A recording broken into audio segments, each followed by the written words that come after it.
সোলের ব্যাপারগুলো খুব সম্পূর্ণ আলাদা এবং সোলের লক্ষণগুলো আরও বেশি, কারণ দেহকে শাসিত করে মন, মনকে শাসিত করে হলো সোল।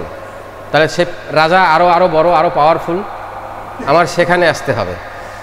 আমাদের স্পিরিচুয়াল বা সোল, ওখানে স্পিরিচুয়াল কথাটা আছে মনে হয় না? হ্যাঁ, স্পিরিচুয়ালও যা আর সোলও তাই, একই জিনিস, আত্মা। আচ্ছা, সেই আত্মিক স্তরে আমরা যাব, সেইখানে হবে ফবিয়া। মন হয় ফেয়ারে আক্রান্ত হয়, সেই আক্রান্ত হওয়ার পরে মন যখন ছেড়ে দিয়ে খুব ডিপে ঢুকে যায়, সেই আক্রান্ত হয় যে ফোবিয়া, রূপ নেয় সেই ভয়টায়, ফোবিয়ায় সেটা যে পৌঁছে যায় ওই স্তর, ওই লেয়ার কেটে সে অন্য লেয়ারে চলে যায়, তখন সে ফোবিয়ায়। তার মানে প্রবল আশঙ্কা বা প্রবল ভীতি হলো ফবিয়া। আমাদের সালফারের ফবিয়ায় কি লেখা আছে? প্রথমেই আগুন। ওখানে কি আগুন আছে? তার প্রধান ভয় হলো বা আশঙ্কা হলো আগুন। এবং কেন্ট সাহেবের বইয়ে লেখা আছে যে সে মনে করে আমার ঘরটা মনে হয় পুড়ে যাবে, সে শুয়ে শুয়ে ভাবে আমার ঘরটায় মনে হয় আগুন লেগে পুড়ে যাবে।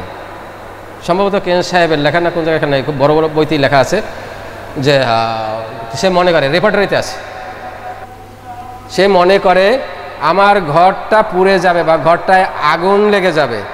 তারপর অস্তিত্বের পতন, তার আমরা আগে বর্ণনা করে আসছিলাম যে তার অস্তিত্ব নিয়ে একটা পতন হবে কিনা, এটা মাইন্ড অ্যান্ড সোল দুটো স্তরেই থাকে। নিজেকে হারিয়ে ফেলার রুট তৈরি হয় বা ফবিয়া তৈরি হয় যে আমি মনে হয় আমার রাখতে পারবো না, আমার নিজে মনে হয় আমি হারিয়ে ফেলবো। এবং যে লোকটা আমাদের সকালে অভিনয় করে গেল এবং করে গেল সালফারের, এর জীবন স্টাডি পড়লে দেখবেন যে ভাঙা গড়ার খেলা, হারানোর, পলানোর, অভিমান করে চলে যাওয়ার কত ইতিহাস রচনা আছে, চিন্তাও করতে পারবেন না। ফবিয়ার পরে আসবো আমরা আরেকটা সেক্টর, সোলের আরেকটা সেক্টর, ম্যানিয়া। ম্যানিয়া তার মানে আত্মভ্রম ভিত্তিক উন্মাদনা। যখন এটা উন্মাদনায় চলে যাবে, এই ফবিয়া টবিয়া যখন উন্মাদনায় চলে যাবে, তখন চলে যাবে ফবিয়া। যেমন একটা লোক লাল জামা, তুমি তার একটা টি শার্ট দিয়েছো উপহার, ওরা ভাবে লালটা বাদে আমার লাল, খবরদার লাল আমি পরবো না। কেন লাল পরতা না? হ্যাঁ, লাল একসময় পরতাম, লাল আমার প্রিয় রং। কেন পরবো না? এখন আর কিছু বলছে না। তারপরে বলছে ওই যেদিন বাস অ্যাক্সিডেন্ট করেছিলাম, ওই দিন আমার গায়ে লাল জামাই এই টি শার্ট পরেছে, একটা টি শার্ট ছিল, ওইখানে পরে যে আমি অ্যাক্সিডেন্ট করে আমি যে বেঁচে আছি, আল্লাহ শুকরিয়া, কতজন মারা গেল, আমার ফ্রেন্ড বা আমার বাবা, আমার ভাইটার সাথে মারা গেল। তার মানে পিছনের একটা অভিজ্ঞতা, ছোট্ট একটা পিছনের অভিজ্ঞতা তাকে ওই লাল রঙের প্রতি ভীতি সৃষ্টি করে দিয়েছে। এখন আর সেই জিনিসটা গ্রহণ করছে না, ওটা দেখলেই সে আটকে ওঠে। তোমাদের চেম্বারে পড়ার সময় আরও একদিন বলেছিলাম যে সন্ধ্যার সময় চলো রূপসা নদীতে, জ্যোৎস্নার রাত্র, ঢেউয়ে ঢেউয়ে ঢেউ ঢেউ কী সুন্দর চিক চিক চিক চিক করে জ্যোৎস্নার পানি, তোমার কাছে ভালো লাগবে।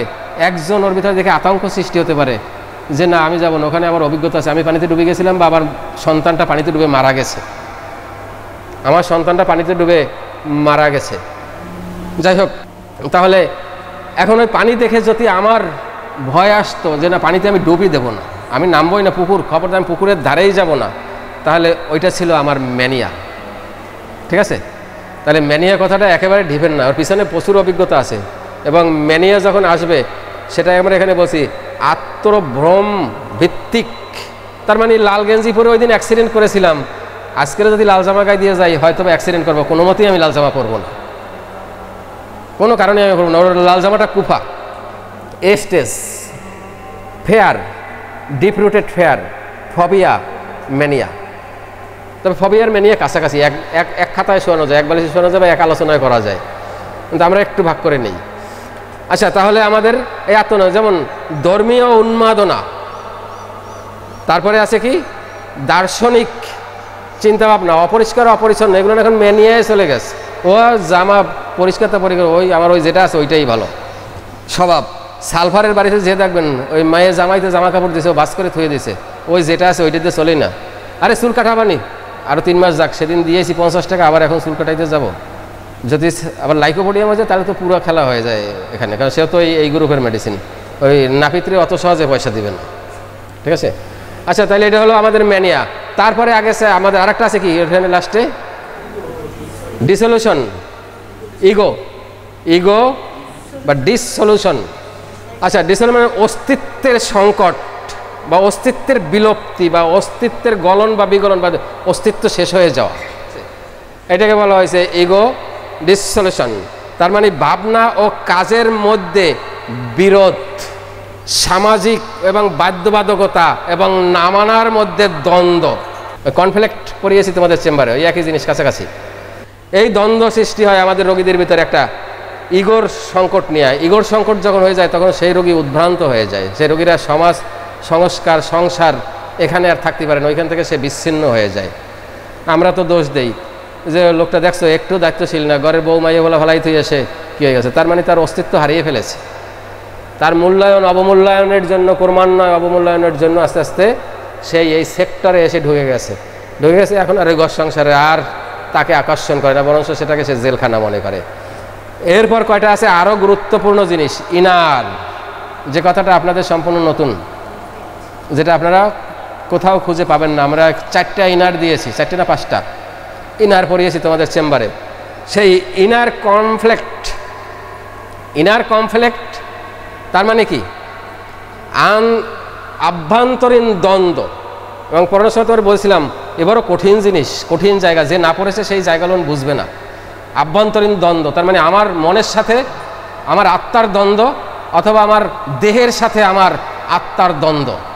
তার মানে নিজে নিজে কারোর বোঝানোও যাবে না। এই অনেক বলে না আমার কষ্ট কারো বুঝাইতে পারি না, তার মানে ভিতরে এমন দ্বন্দ্ব সৃষ্টি হয়ে গেছে, নিজের সাথে নিজে যুদ্ধ করে। আর আত্মা যদি কোনো কারণে মনের সাথে যুদ্ধে লিপ্ত হয় ওখানে সুখ শান্তি বলে না। এবং তোমাদের পড়ানোর সময় বলেছিলাম সুইসাইড স্কোয়ারটা এইখান থেকেই পরিকল্পনা করে, এই কমপ্লেক্স থেকে। যখন ভিতরে দ্বন্দ্ব হয়ে যায় যে মন তুই এ পাপটা ক্যা করলি, মন তুই আর মেনে নিতে পারছি না, তখন আত্মা যদি ওইখানে সারান্ডার করে মনের কাছে, মাইন্ডের কাছে, যে আর পারছি না, তখনই শরীরটা হয়ে যায় একটা বোঝা। আর সেই বোঝাটাকে সরিয়ে দেওয়ার জন্য যাই হাসি মুখে মৃত্যুবরণ করে, খোঁজে। তোমাদের এখানে সুস্থ একজনের বলি না যে 4 থেকে লাভ দাও, আসো 50 লক্ষ টাকা আশ্রম লিখে দেবো, আর দাও একজনে লাভ দাও, আশ্রম লিখে দেবো, নেই। আবার কোনো এক ঠুনকো আঘাত, ঠুনকো অপমান, ঠুনকো দুঃখ, ঠুনকো অপ্রাপ্তি তোমার সেই জায়গাটা তৈরি করে দেবে, কোনো লাভ নেই, আশ্রম দেবে না, টাকাও দেবে না। সেই ঠুনকো আঘাতটায় তোমাকে ভিতরে পরিকল্পনা দেবে। প্রথম মন ব্যথিত হবে, আত্মা যথাসম্ভব চেষ্টা করে। ডাইরেক্ট আত্মাও অনেক সময় অ্যাফেক্টেড হয়। যেমন সালফার চলেই হলো তার আত্মিক স্টেটে চলে, মাইন্ড স্টেট ছেড়ে দিয়েছে বহুত আগে। তো ওই স্টেটে যখন অপমানিত হবে তখন বেঁচে থাকার লাভ কী? আমাদের অরাম মেটালিকাম আছে, মর্যাদা হারানোতে এসে আত্মহত্যা করে। অরামমেট প্রেমিকে হারাই আত্মহত্যা করে না, নিজের আত্মমর্যাদা হারিয়ে আত্মহত্যা করে। সিভিলিনাম কোনো একটা কারণ ঘটালে সেন্টিমেন্টাল হয়ে গেল, দিয়ে লাভ, ভাবনা চিন্তার কোনো কারণ নেই, ঠিক আছে। ইগনেশিয়া নেটটামেট যদি কখনো করে বসে, সে ওই নায়িকার জন্য করেছে, প্রেমিকার জন্য, প্রেমের জন্য দিয়েছে।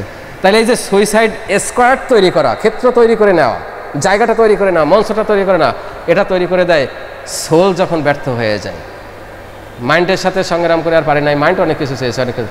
সোল যখন আত্মসমর্পণ করে তখন তিনজনার সমন্বয় কেটে যায়, দেহ থেকে মন বিচ্ছিন্ন হয়, মন থেকে আত্মা বিচ্ছিন্ন হয়ে যায়, কেউ কারো কথা শোনে না।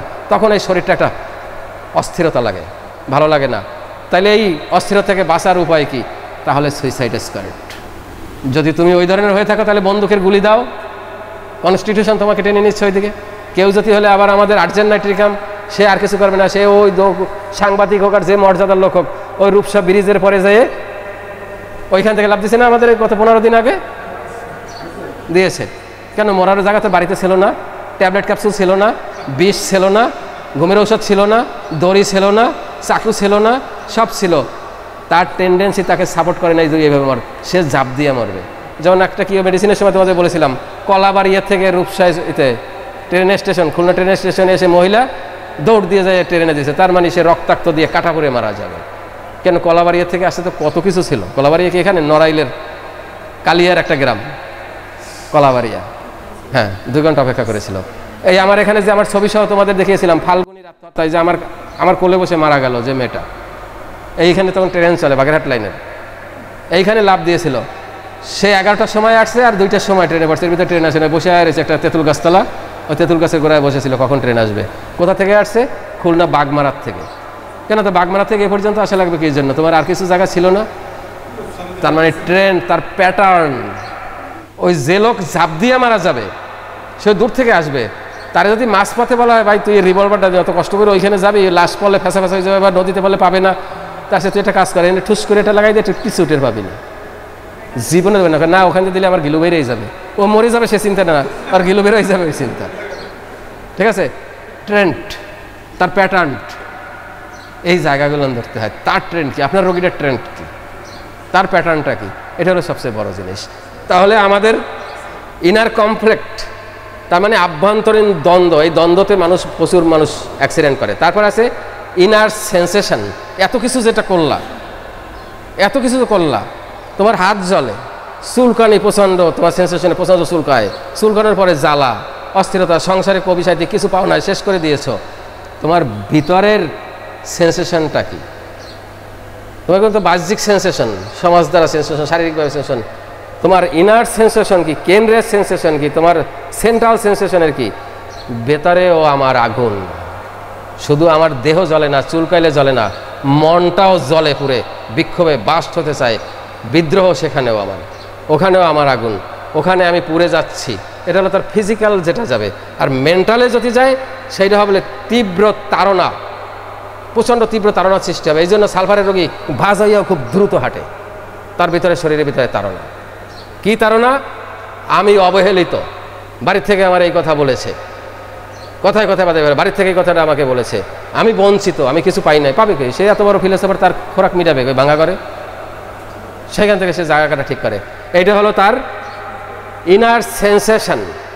তারপরে আছে ইনার থার্স্ট, নতুন কথা নিয়ে আসছি, নতুন পিপাসা, নতুন আকাঙ্ক্ষা। আমরা শুধু পানির পিপাসা কেমন, পানি খান কীরকম, এই পাকস্থলীর খবরটা জিজ্ঞাসা করি, কিন্তু তার আত্মিক পিপাসাটা কি, তার মাইন্ড পিপাসাটা কি? আমার মনেরও তো পিপাসা আছে, যে পিপাসাগুলো আমরা বলতে পারি না, দেখাতে পারি না, তার মর্যাদা পাই না। পেটের পানি দিয়ে ঢকঢক করে টিউবওয়েলে দেখাইয়ে নিতে পারি, পথে বসে বোতল একটা দিয়ে খেতে পারি, কিন্তু একজন কিন্তু তৃষ্ণার্ত, আপনার মাইন্ড অথবা সোল। এবং সোলের তৃষ্ণা আমাদের সমাজে অসংখ্য মানুষ, কিন্তু আমাদের র্যাঙ্কিং বা পদমর্যাদা বা সোশ্যালিটি, সেখান থেকে আমাদের ওইটা ভাঙার আর পানি পান করার আর জায়গা নেই। কি বুঝাতে চেয়েছি বুঝছেন? আমার সাথে আপনার সাথে একজনের জীবন খেতেছে, সে আমারে দিয়ে তৃপ্ত না, বা আমি তারে দিয়ে তৃপ্ত না, আমি আর এক জায়গায় বেশি তৃপ্ত। তার একটা জিনিস, একটা কথা বা তার হাসিটা বা তার গানটা বা তার সুরটা আমার কাছে প্রচণ্ড অ্যাট্রাক্টেড, যেটা আমার মন চায়, আমি ওর চাহিদায় আমি ওইখানে আমি প্লিস্ট হই, ওইখানে আমি ভরপুর হই, ওইটা আমার অ্যাপ্লিকেশন, সেইটা আমি পাই নাই, সে ক্ষুধার্ত। এই ক্ষুধার্ত কী হলে হবে? এখন যদি সমাজ ভাঙতে পারেন, রাষ্ট্র ভাঙতে পারেন, সমাজ ভাঙতে পারেন, তাহলে যা ওর লাগে প্রেম কর, বা ওরে চা বা ভাঙ বা আন, যে পেরে বসে তারা পারে বসে, অনেকে পারে বসে। আমাদের লাইকোপোডিয়াম কৃপণ হইলেও পারে, সালফারও পারে। আচ্ছা, সর্বশেষ যে কথাটা আমরা নেব সোলের রোগী স্টেটের, সর্বশেষ যে কথাটা নেব সেটাই লেখেন ইনার নিড বা সেন্ট্রাল অ্যাপ্লিকেশন। হয়তো আছে আপনাদের এখানে সেন্ট্রাল অ্যাপ্লিকেশন আছে না, বা inner application? Inner application, central application একই জিনিস। তার মানে একদম আভ্যন্তরীণ বা সেন্ট্রালের থেকে ওখানে দরখাস্তটা কি, ওখানের প্রয়োজনটা কি, সেই প্রয়োজন অনুযায়ী তো দরখাস্ত করেছে, একই কথা। অ্যাপ্লিকেশনও যা, নিডটাও তাই। ওই অ্যাপ্লিকেশনের মধ্যেই নিড লুকিয়ে থাকে। তাহলে অ্যাপ্লিকেশনটা রোগী বলছেন, রোগী এখন কি চায়, রোগী এখন কি চায়? কালকে রোগীটাকে যদি জিজ্ঞেস করা হতো সে কি চায়, সে তার রোগ থেকে মুক্তি, চোখের ছানি দুটো সরানো, তাহলে সে আবার কোরআন গবেষণায় বসে যাবে। 5 পাস গবেষক, কোরআন গবেষক, নামাজে যান না। ঠিক আছে, তাহলে এরকম একটা জায়গা থাকে, একদম সব কিছু এলোমেলো। আমরা যে সকাল থেকে যে এই সন্ধ্যা আসরের পর পর্যন্ত সালফারে দেখেছি, অনেক বিপর্যয় না তার ক্ষেত্রে ক্ষেত্রে, প্রতিটা সেক্টরে সেক্টরে বিপর্যস্ত না? এই বিপর্যস্তর মাঝখান থেকে তার একটা চাওয়া আছে, আমার রোগীর একটা চাওয়া থাকবে। সেই চাওয়াটা কি, সেইটা আমরা দেখব।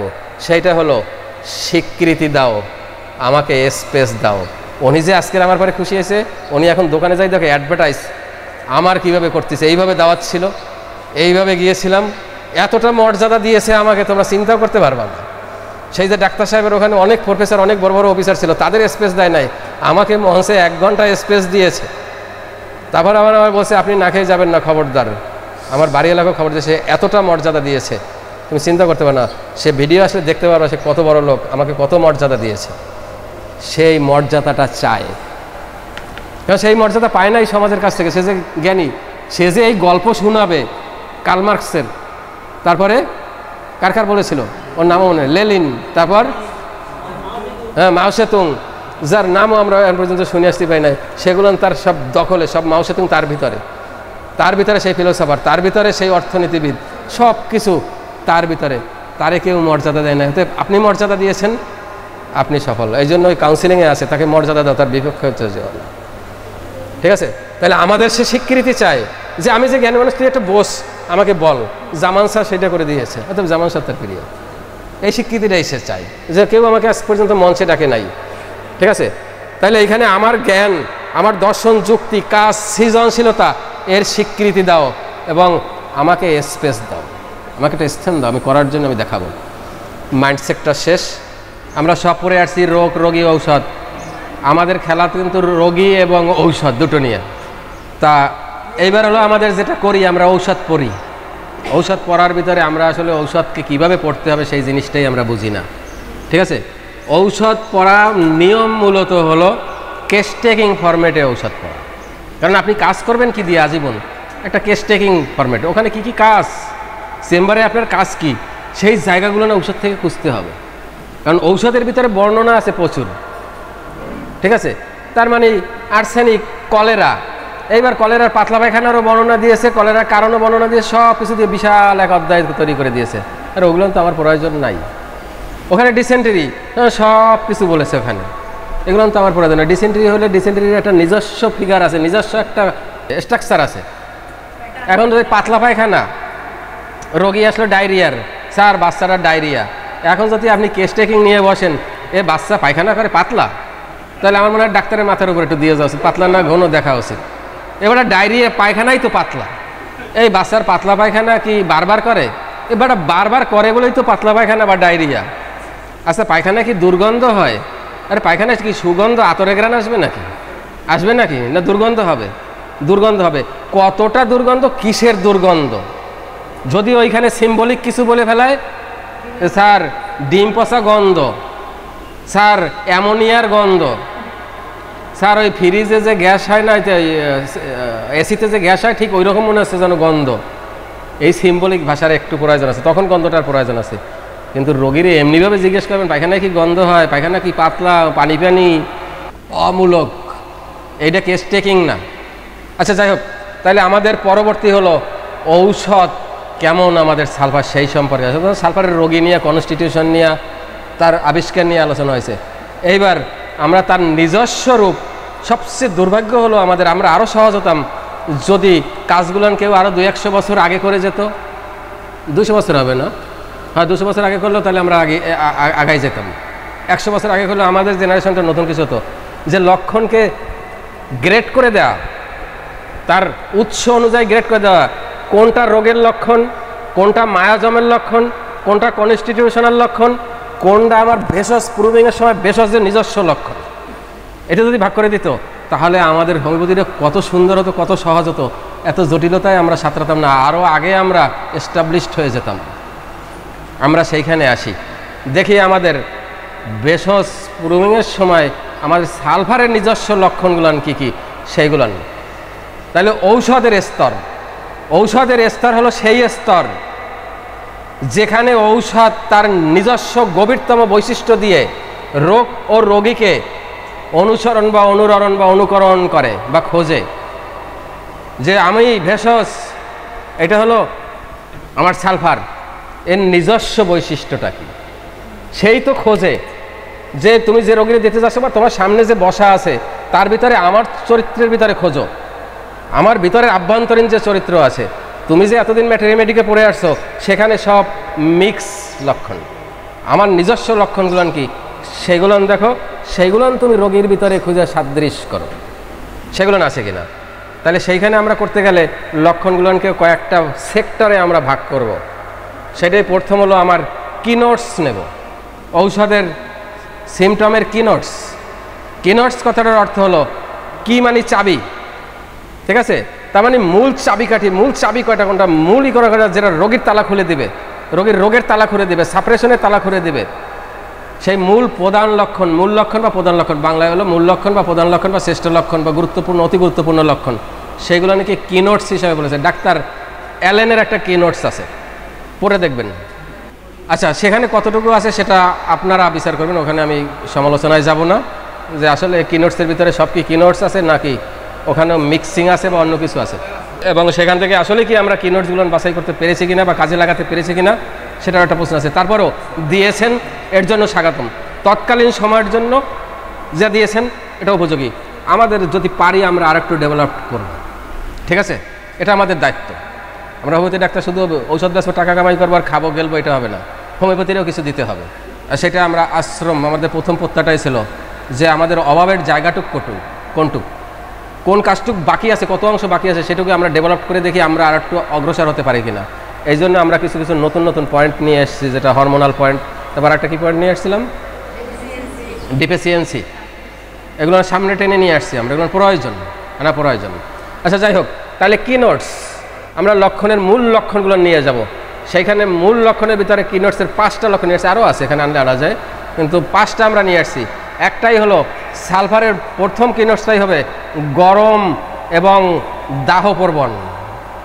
রোগী বলবে হ্যান্ডশেক করতে যাচ্ছেন, সালফার দিয়ে বেটা তোর গায়ে তো গরম কেন? তার প্রান্ত দেশগুলো গরম থাকে।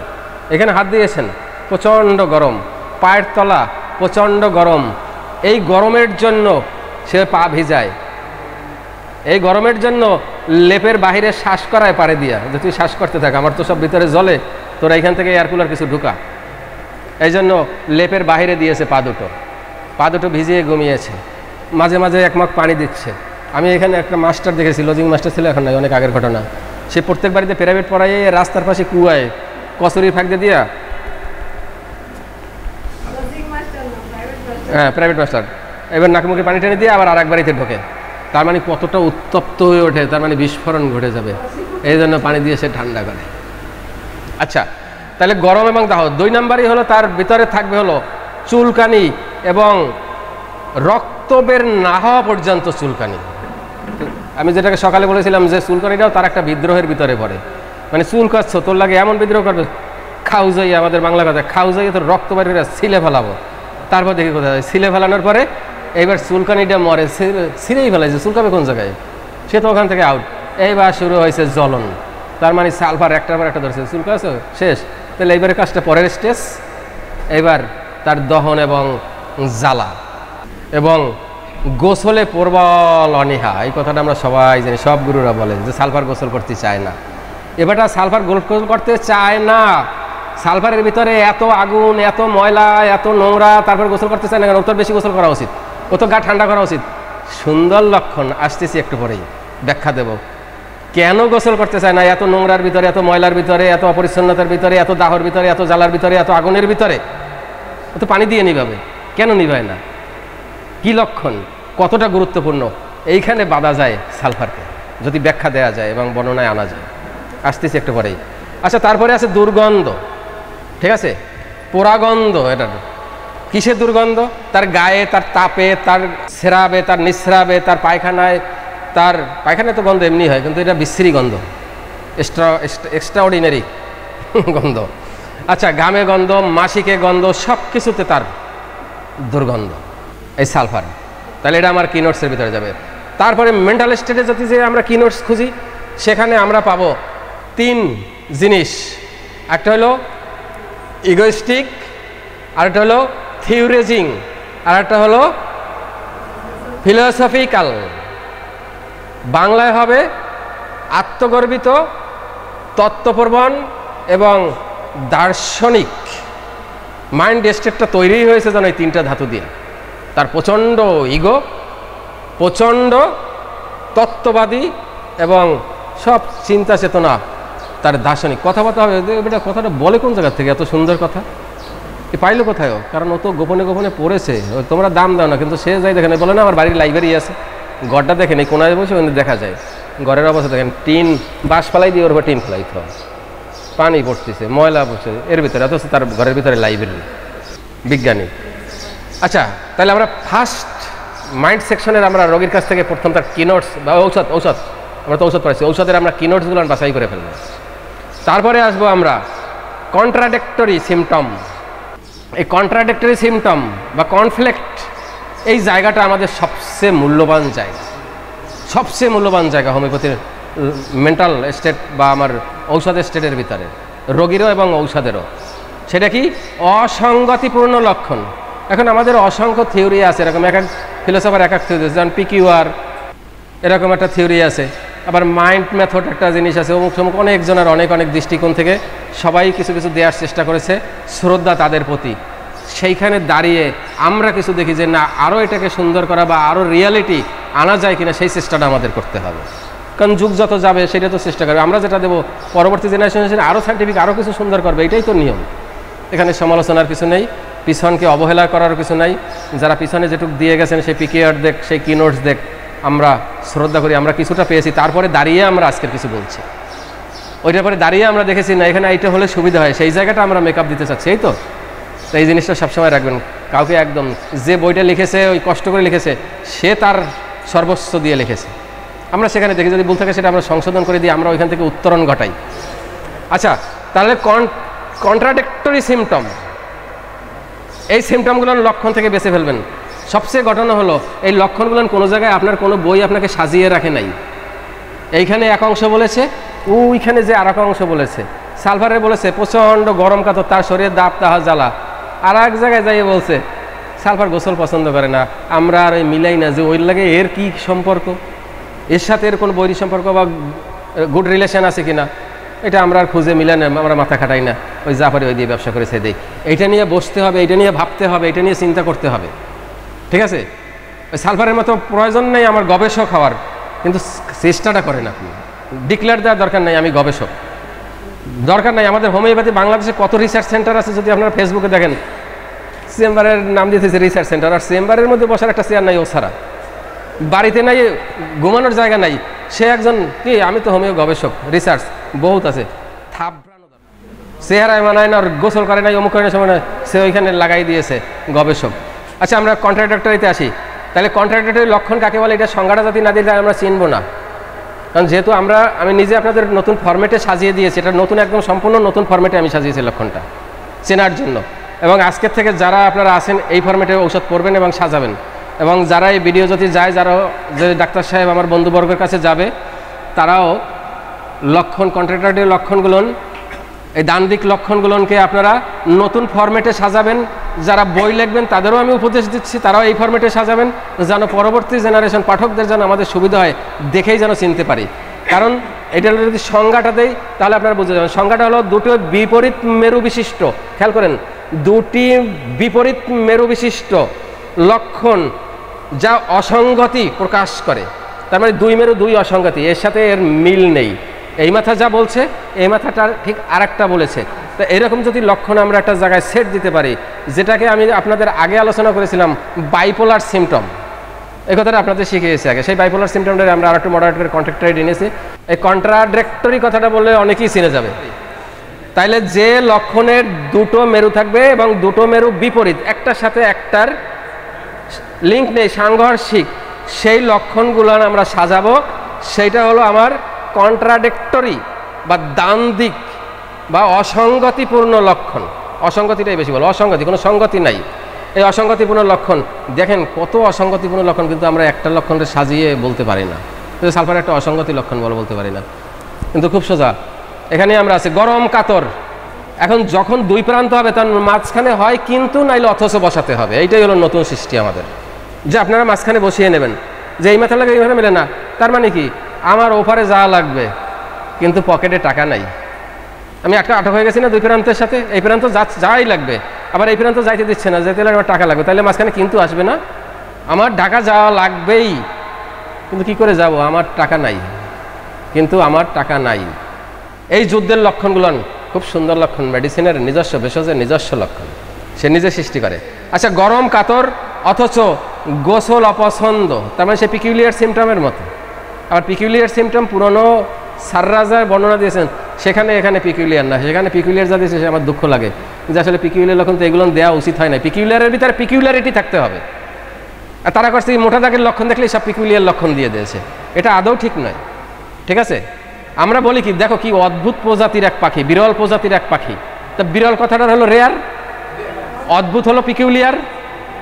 এখন আমি জামান স্যার এইখানে দাঁড়িয়েছি লেকচার দিতে, খেয়াল করেন, এখন যদি আমি মনে করি আমি এখানে লেকচার দিয়েছি ডাইসে একটা, বা আপনাকে নিয়ে আসি, এখন আপনারা যদি দাওয়াত দিলাম, আপনি যদি চিন্তা করেন যা ডাইসে উঠাবে স্যার, তাহলে একটা কাজ করি, লাল একটা সানগ্লাস নিয়ে যাই কিনে, আর প্যান্টও একটা লাল পরি, জামাটাও লাল থাক। আইসা এখানে দাঁড়াইলেন, লাল একটা সানগ্লাস, এত সময় এইভাবে ছিল, এখন শুরু করতেছেন, এখানে তো সান নাই, পড়ানোর সময় এইভাবে দিলেন, মাথায় একটা ক্যাপ, ওই আমার ওহাবের মতো ক্যাপটাকে একটু ঘুরলে দিয়ে লালাই দিকে নিয়ে, আসসালামু আলাইকুম, আমি অমুক। আপনারা ওইখান থেকে মনে মনে বলবেন কি পিকিউলিয়ার ডাক্তার, কি অদ্ভুত আচরণ স্যারের, অদ্ভুত পোশাক। তার মানে যেটা যায় না আমার আচরণের সাথে, কাজের সাথে, সেটা হলো পিকিউলিয়ার, ঠিক আছে।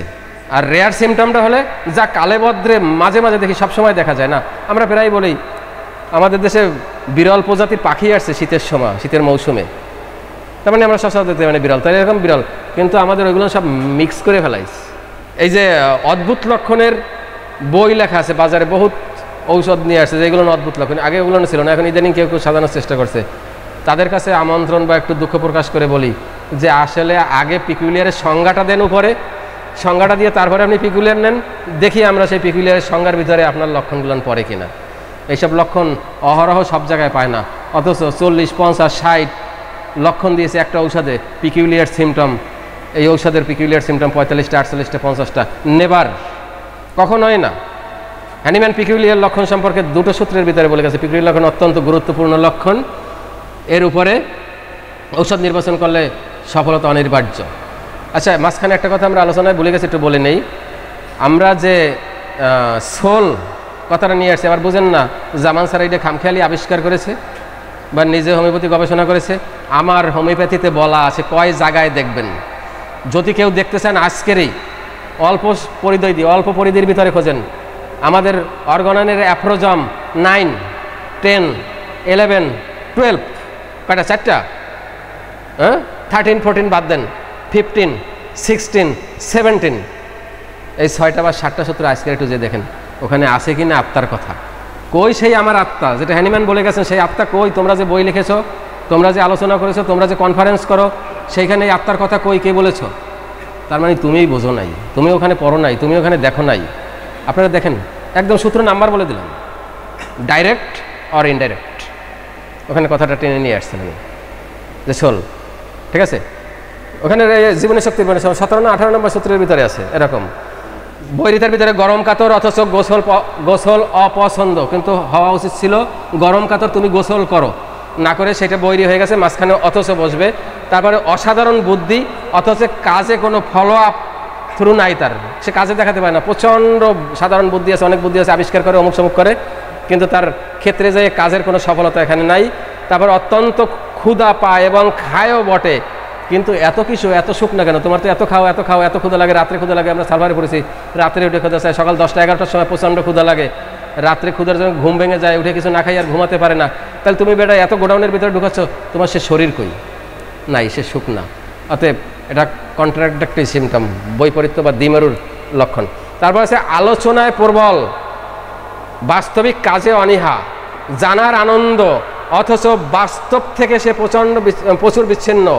তারপরে দর্শন চর্চা ভালোবাসে, অথচ ধর্মীয় অনুশাসনে অবজ্ঞা। আবার ওই ধর্মীয় নিয়ে গবেষণা করবে, নামাজ পড়বে না। আমি গবেষক, আমার কি লাগে, আমি তো আল্লাহরে পেয়ে গেছি, আমি তো ওটা গবেষণা করি, নামাজের দরকার কি, ঠিক আছে। তারপরে আছে মুখে অভিনন্দন চায় না, না না না না, ও সব কিছু দরকার নাই, কিন্তু অন্তরের ভিতরে সে সবসময় প্রশংসা করছে, আমার কেউ একটু প্রশংসা করুক, আমার একটু বলুক, ঠিক আছে। মুখে বলো, কে কি বললো না বললো ওতে আমার, কে সম্মান দিল না দিল ওতে আমার কিছু হয় না, কিন্তু ভিতরে চায় আমারকে প্রকাশ করার সুযোগ দেখ, আমাকে একটু মঞ্চে ডাকুক, আমি প্রস্ফুটিত করব। তারপর আছে উদার চিন্তা ভাবনা, অথচ আচরণে একগুঁয়ে এবং গোরামি, অথচ সে একদিকে সে উদার, প্রচণ্ড উদার, আবার আচরণটার ভিতরে তার একঘেয়েমি আছে। কাপড় চোপড় ময়লা, অথচ নিজেকে পরিষ্কার মনে করে। তার মানে কাপড় চোপড়ে প্রচণ্ড ময়লা থাকবে, অথচ নিজে সে মনে করবে না আমি শুদ্ধ, আমি পরিশুদ্ধ, আমি সুন্দর, আমি ভালো। কে এবার এই জামাটা পরলে কি ইজ্জত যাবে না? ভালোই তো আছে জামাটা, বুতম নাইলে 3 কালারের হয়েছে, এত অসুবিধা কি? তার মানে জামা বুতম একটা ছিঁড়ে গেছে, যাই এটা পাইছে বউ, সাদা জামার পরে যদি একটা হলুদ দিয়ে দিতে পারে, এইখান থেকে বগল ছিঁড়ে গেছে, নিজেই সুই একটা নিয়ে বগা 3টে সেলাই দিয়ে থইছে, এখান থেকে হলুদ সুতা ঝুলে আছে, ঠিক আছে। ওই বগাশিলা আমাদের সালফারের কাজ, তার মানে কোনো কিছুতে তার গুরুত্ব নেই। আচ্ছা, এই গেল আমার কনফ্লিক্ট বা আমাদের কন্ট্রাডিক্টরি যে সিমটমগুলো, এই অধ্যায়টা থেকে আমরা সালফারকে খুব ভালো করে বুঝবো এবং সালফারের এগুলো নিজস্ব লক্ষণ। তারপরে আছে আমাদের কি বিশেষ দৃশ্যমান যে লক্ষণগুলো, হ্যাঁ প্রমিনেন্ট বিশেষ দৃশ্যমান যে লক্ষণগুলো আমরা দেখব, সেইটাই হলো তার ওই ছাতা পাতা তো যা দেখবো তো বলতে বলতে আইছি, সে প্রচণ্ড গরম গরম এবং বারবার পা দুটো ঠান্ডা জায়গায় রাখে। এইখানে যদি জুতো পরে আসার যদি আপনাদের পারমিশন থাকতো তাহলে, আর যারা সালফার ছিলেন তারা ওই জুতা থুইয়া পা দুটো ফ্লোরে চাইফিয়া এত সময় ঠান্ডা করেছেন। এই জন্য দেখবেন সালফারের জুতা থুইয়া এবার পা দুটো ফ্লোরে দিয়ে বসে আছে, পা স্যান্ডেল আলাদা। এই আমরা ক্লাস করার সময় দেখি দু একজন ক্লাস করতেছে, সব কিছু দিয়ে জুতো খুলে আস্তে পা দুটো ফ্লোরে লাগে সাফাই দিয়ে রাখছে। ঠিক আছে, এই পায়ের ভিতরে ঠান্ডা চাই, এটা তার প্রদর্শনী লক্ষণ। তারপরে আছে আমার প্যাটার্ন, যেটা সকালে আলোচনা করে আসছিলাম, আচরণগত যে শ্বাস, আমি কি শ্বাসে তৈরি হয়েছি, কোন কনস্টিটিউশনাল, কোন বিহেভিয়ার, কোন পার্সোনালিটি, এই সব কিছু মিলে হয় একটা প্যাটার্ন। সেই প্যাটার্নের ভিতরে তিনটা থ্রি অ আছে না, তিনটা অপরিচ্ছন্ন, অগোছালো এবং অপরিপাটি। পরিপাটি বলতে মানে নিজের যে দাড়ি কাটা, চুল কাটা, মুখ কাটা একটু ভালোভাবে থাকা, সেটাকে পুরো ইগনোর করে নেয়, সেটা হলো অপরিপাটি। অগোছালো, তার বাড়িতে গেলে দেখা যায় ওই দার্শনিকের বই খাটের উপরে একখানে, এইখানে একখানে, ওইখানে একখানে, এরকম এলোমেলো হয়ে আছে, ছবিগুলো দিয়ে আছে, ছবিও কথা বলে। তারপর আছে অপরিচ্ছন্নতা, তার টোটাল হাত পায়ের নখ থেকে আরম্ভ করে একদম সব কিছু। সালফারের নখ হয় ওই ছাগলের নখের মতো, ওর ভিতরে কাটারও নাম নাই। যদি বলে আব্বা তোমার নখ কাটবে না, কার বেটা থো, কাটা লাগবে না, ওর ভিতরে কাদা হয়, থাক। এবার কাটতে গেলে আগে বিজন লাগে, শক্ত নখ, অ্যাব্রো থাব্রো প্রচণ্ড শক্ত নখ হয়, কাটতে গেলে ব্লেড ভেঙে যায়, নখ কাটতে চায় না, এই ধরনের নখ হয়। আচ্ছা, তারপরে আমরা আসবো কি মোডালিটি। ঠিক আছে, এটাও আমার ঔষধের নিজস্ব লক্ষণ। মোডালিটি কিছুটা এখানে কনস্টিটিউশন কিছুটা প্রভাব বিস্তার করে, তাহলে মোটামুটি আমরা এখানে এত আলোচনা করে আর পারবো না, আপনারা বই থেকে পড়ে নিন। বিশেষ করে সকালে উষ্ণতায় এবং গরম খাবারে দাঁড়িয়ে থাকার পর এই কয়টা জায়গায় তার সাধারণত রোগের বৃদ্ধিটা ঘটে বেশি। এবং ঠান্ডা যে পরিবেশ, মোটামুটি একটা ঠান্ডা পরিবেশ, এই ঠান্ডা পরিবেশটা সে মোটামুটি কিছুটা ভালো থাকে। তারপরে আছে আমাদের ইন্ডিভিজুয়ালিটি, যেটা কথাটা আপনাদের সব সময় জোর দেই, যে আমাদের সবচেয়ে শেষ সিঁড়িটা হলো ইন্ডিভিজুয়ালিটি। সব শেষে যাই আমরা, যেখানে দাঁড়াই একদম নির্বাচনটা করি, সেইটা হলো স্বাতন্ত্রতা। তার মানে আমার ঔষধের স্বাতন্ত্রতা, আমার রোগীর স্বাতন্ত্রতা। আমার রোগের স্বাতন্ত্রতা কি? তার মানে রোগ, তোমার কলেরা হয়েছে, তার ভিতরে তুমি কি চাও? সব রোগের সেই স্বাতন্ত্র একটা আলাদা একটা জিনিস আছে, ওইটা আর এক কলেরার সাথে ওই কলেরার আমরা ডিফারেন্স করে ফেলবো। তারপরে রোগী তুমি কি চাও?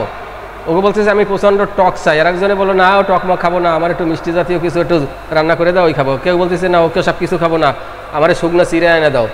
তার মানে এইগুলো দিয়ে তার চিন্তা চেতনার বা তার রোগের চাওয়া, এইখান থেকে আমরা তার এই ইন্ডিভিজুয়ালিটি তৈরি করব, তার স্বাতন্ত্রতা তৈরি করবো। কারণ আমাদের মূল খেলাই হলো রোগীর স্বাতন্ত্রতা, ঔষধের বস্তু বৈশিষ্ট্য বা ঔষধের স্বাতন্ত্রতা।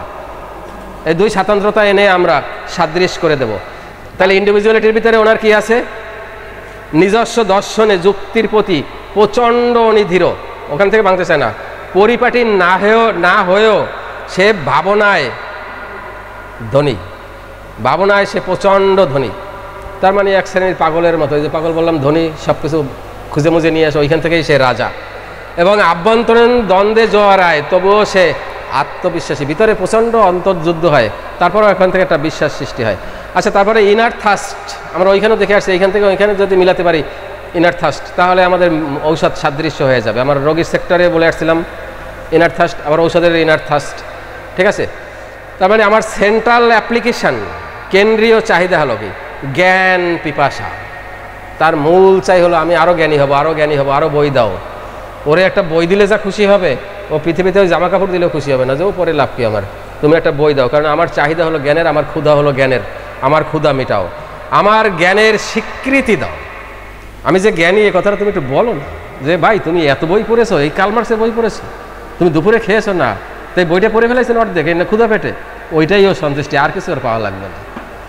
এলো আমাদের সালফার। আচ্ছা, তারপরে আমাদের আছে নতুন পয়েন্ট, এগুলো সব নতুন পয়েন্ট। থেরাপিউটিক মেসেজ, তার মানে চিকিৎসামূলক বার্তা। আমি কি পেয়েছি এতক্ষণ? আমার ঔষধ একটা বার্তা দিবে যে তুমি চিকিৎসা ক্ষেত্রে এইখানে ব্যবহার করো, তোমার চিকিৎসার জন্য আমি দিলাম, সম্বল দিলাম, সম্পদ দিলাম, তোমার একটা বার্তা দিলাম, তুমি চিকিৎসা হও। তার মানে অহংকার, দমন, জ্ঞান ভাণ্ডারের কোঠায় আগুনে পুড়ে যাচ্ছে, তাদের জন্য আমি সালফার নিজে বলতেছে যে অহংকার, দমন, জ্ঞান ভাণ্ডারের কোঠায়, অহংকারের কোঠায় আগুন, দমনের কোঠায় আগুন, জ্ঞান ভাণ্ডারের কোঠায় আগুন, এই রোগীর সব জায়গায় আগুন, ভিতরে বহন করে আগুন, ঠিক আছে, আত্মা পুড়ে যাচ্ছে, আগুনে আত্মা পুড়ে যাচ্ছে, তাদের জন্য আমি সালফার বলে দিচ্ছে যে এই তুমি যে রোগীটার সামনে বসে আছে, বসায় রাখছো, তার কি আছে, তার অহংকারের ভিতরে আগুন, দমনের ভিতরে আগুন, জ্ঞান ভাণ্ডারে আগুন, কঠোরভাবে পুড়ে যাচ্ছে, তাদের জন্য আমি তুমি সালফার সিলেকশনে নিতে পারো। আমরা একটা থেরাপিউটিক একটা বার্তা পাচ্ছি এই ঔষধের এই লক্ষণের কাছ থেকে যে তুমি আমাকে দিতে পারো। এবার সোল মেসেজ বা ইনার ভয়েস, ভিতরের বয়সটা কি সেটা আমরা দেখব। সেই বয়সটা হলো ঔষধ বলে দিচ্ছে আমি সালফার, আগ্নেয়গিরির অগ্নি উৎপাত থেকে জন্ম আমার, ভিতরে বহন করি আগুন, তোমার রোগীর দেহাভ্যন্তরে 0.25 মাত্রার চেয়ে বেশি সালফার সাপ্রেশন হওয়ায় এই অবস্থা সৃষ্টি হয়েছে। যেহেতু আমি সালফার রেমেডি, এক মহাশক্তির বিস্ফোরক, যদি আমাকে চেনো, আমাকে বোঝো, আমাকে ব্যবহার করো, আমি তাকে শুদ্ধ করব।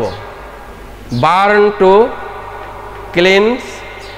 ক্লিনস টু হিল, তার মানে হলো পুড়িয়ে বিশুদ্ধ করো, বিশুদ্ধ করে আরোগ্য করো। কথাটা হলো এরকম, সালফার বলে দিচ্ছে আমি সালফার, আমার ভিতরে কি আগুন আছে আমি জানি, তুমিও এতক্ষণ জেনেছো, তোমার রোগীর ভিতরেও সালফার জমা পড়ে গেছে। অতএব তুমি যদি আমাকে চিনে থাকো, আমাকে বুঝে থাকো, তাহলে আমাকে ব্যবহার করো, ব্যবহার করে ওকে পুড়িয়ে দাও। ওই যে সালফারের ভিতরে জমা হয়ে আছে সেই সালফারকে আগুন দিয়ে পুড়িয়ে দিয়ে তাকে বিগলন করে দাও। সালফারের যেভাবে জন্ম হয়েছিল লাভা গড়িয়ে গড়িয়ে, তোমার রোগীকে পুড়িয়ে দিয়ে তারেও বিগলন করে ভিতরে ওর সাপ্রেশন সব আউট করে দাও। আউট করে দিয়ে তাকে বিশুদ্ধ করো, বিশুদ্ধ করার পর তাকে আরোগ্য করো।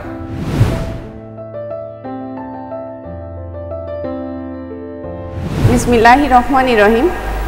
আজকের এই এত আনন্দ উপভোগ্যকর এবং শিক্ষণীয় প্রোগ্রামের পেছনে বিশেষত আমাদের শ্রদ্ধেয় জামান স্যার এবং তার শিষ্যবৃন্দ, যারা অক্লান্ত পরিশ্রম করে আমাদেরকে আজকের এই অনুষ্ঠানটা উপহার দিয়েছেন, তাদের সবার প্রতি কৃতজ্ঞতা জ্ঞাপন করছি এবং সকলকে আমার পক্ষ থেকে জানাচ্ছি আন্তরিক সালাম ও শুভেচ্ছা। আসসালামু আলাইকুম রহমতুল্লাহ।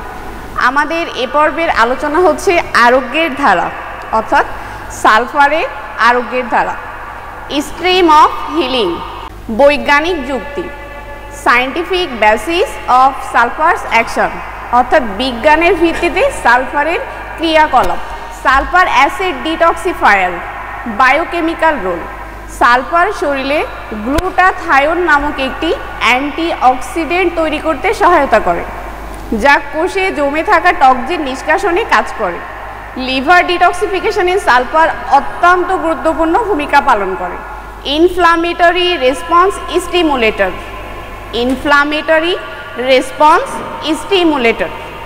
সালফার সিমটম হিসাবে ইনফ্লামেশন বা জ্বালা সৃষ্টি করে। এই জ্বালাই শরীরে প্রতিরক্ষা শক্তিকে জাগ্রত করে। এটি ভাইটাল রিয়াকশন সৃষ্টি করে, যা হ্যানিম্যান বলেছিলেন রোগ প্রতিরোধ শক্তির জাগরণ।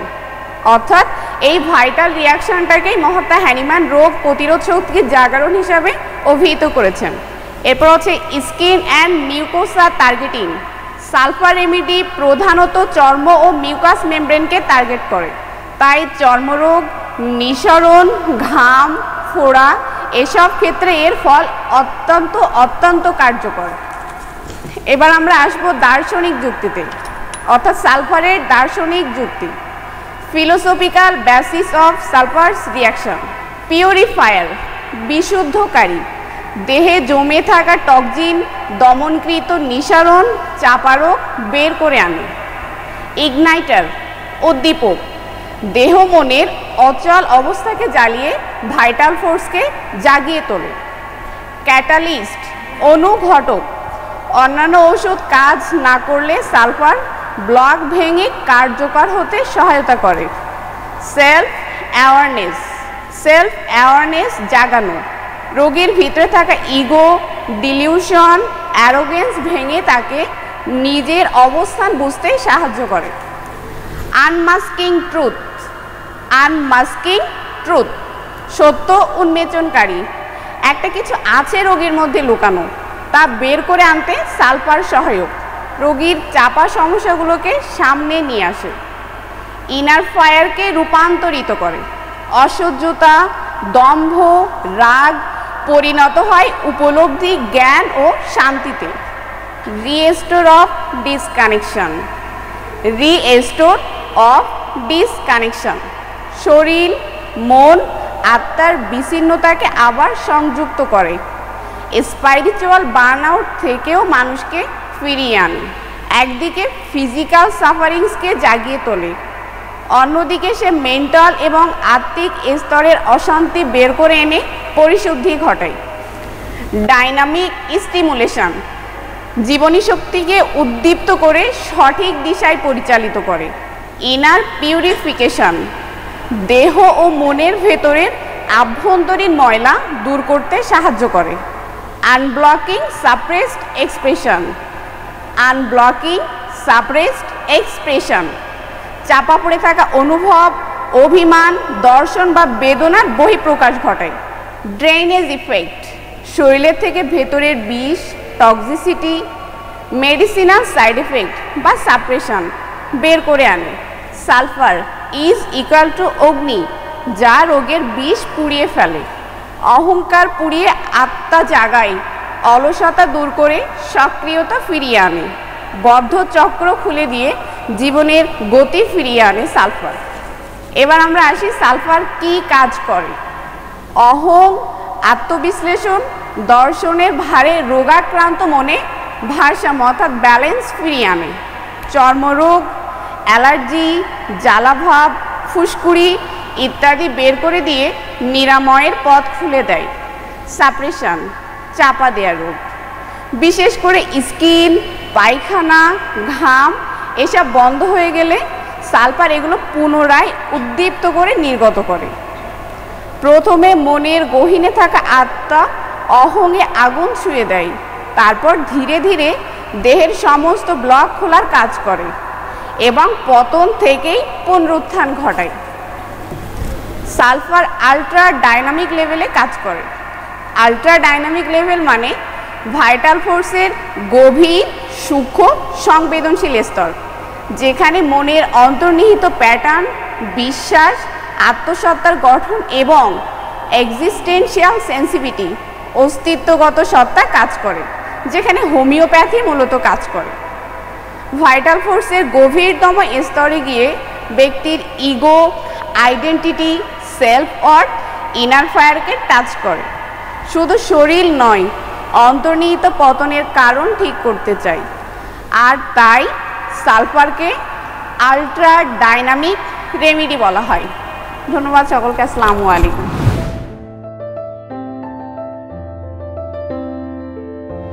বিসমিল্লাহির রহমানির রহিম। উপস্থিত সবাইকে আন্তরিক সালাম এবং শুভেচ্ছা। আসসালামু আলাইকুম।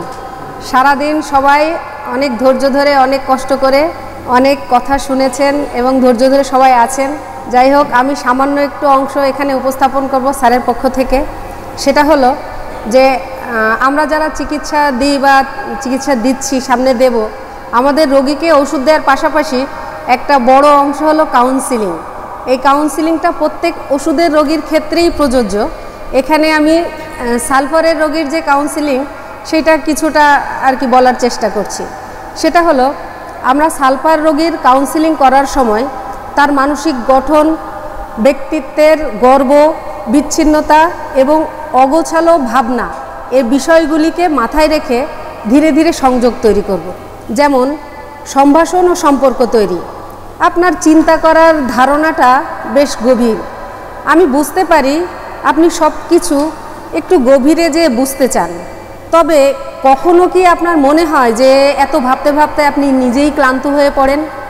সালফারের রোগীরা নিজেদেরকে অনেক জ্ঞানী মনে করে, এজন্য তার বুদ্ধিমত্তাকে প্রশংসা করে, তার বুদ্ধিমত্তাকে মূল্যায়ন করেই তার সাথে কথা বলা শুরু করতে হবে।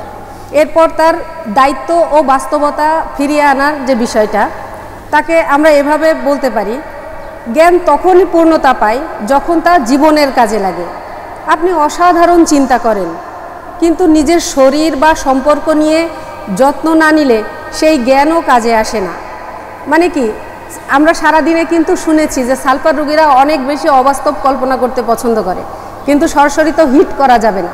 এজন্য তাকে সম্মান দিয়েই আমরা তাকে এভাবে বলতে পারি যে আপনি তো, আপনার জ্ঞান, আপনার সব কিছু অনেক খুবই ভালো, কিন্তু আপনি যদি এটাকে নিজের কাজে, নিজের ভালোর কাজে না লাগান তাহলে তো সেটা কাজে আসে না।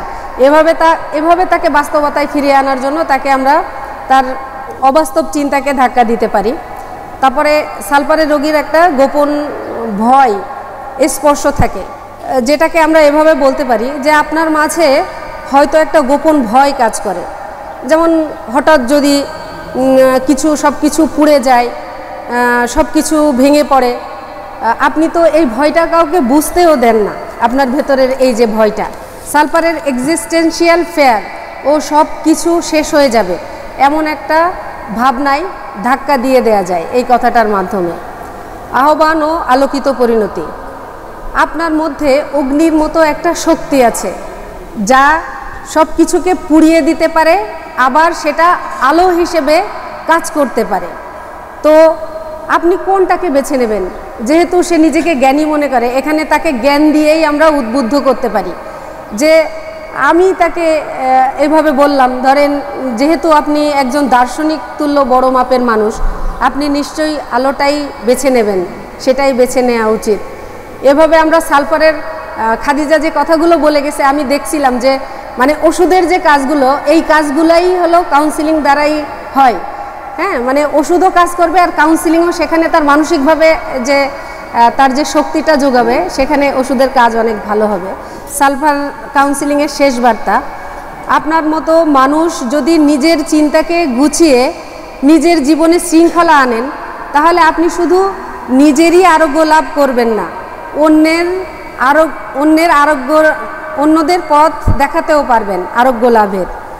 এক্ষেত্রে কাউন্সিলিংয়ের উদ্দেশ্য, এই কাউন্সিলিং সালফারের ইগো অর্থাৎ অহং, আত্মমর্যাদাবোধ, তার আত্মিক যে একটা চাহিদা থাকে, আত্মিক মানে স্পিরিচুয়াল লঙ্গিং, তারপরে তার আত্মার গভীর যে তৃষ্ণা, মানে সালফারের আমরা যে বৈশিষ্ট্যগুলো শুনলাম সকাল থেকে একটু আগেও, তার মধ্যে যে একটা ডিসকানেকশান, তারপরে সম্পর্কহীনতা, বার্ন আউট মানে ভিতরের যে অন্তর্দ্বন্দ্ব, এইসব বিষয়গুলোকে স্পর্শ করে এই কাউন্সিলিং। মানে সর্বশেষে আমরা এটা মনে রাখবো যে একজন ডাক্তারের উদ্দেশ্য হলো, মহান উদ্দেশ্য একজন রোগীর আত্মবিশ্বাসকে ভেঙে দেয়া নয়, তার আত্মবিশ্বাসে সহায়তা করে নতুন আলো দিয়ে নতুন পথ দেখানো। সো আমরা কাউন্সিলিংয়ের মাধ্যমে রোগীকে সহায়তা করতে পারি। এই সব কিছুই স্যারের কথা ছিল, আমি শুধু উপস্থাপন করেছি মাত্র। ধন্যবাদ সবাইকে।